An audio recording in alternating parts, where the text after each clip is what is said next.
parodės jo.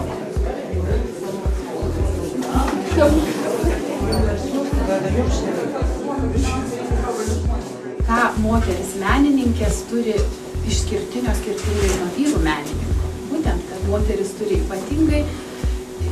ypatingą jautrumą savo vaizduojamiesiams objektams. Kalbant apie Valerijos darbus, iš esmės nebuvo pasakyta, kad ji ne tik portretų kūrėja. Ir ne ji žymi aplamai kaip įvairialypė, įvairiapusė fotografija. Ji fotografuoja peizažą, ji fotografuoja natiurmortą, ji fotografuoja iš vis žanrinės scenas. Jos archyvose nepaprastai, tik tie darbai yra mažiau žinomi mums. Bet kas lankėsi jų studijoje, ji gali tą visą parodyti. Ir iš visų kūrėjų negalima išreikalauti, kad jis parodytų visą savo kūrybos amplitudę.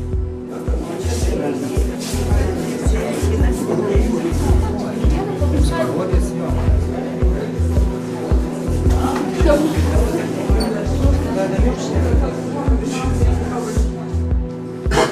Kyla vėl savotiškas toks bendras įspūdis, kuris taip pat galbūt yra gana didelis ir svarbus šiuo metu.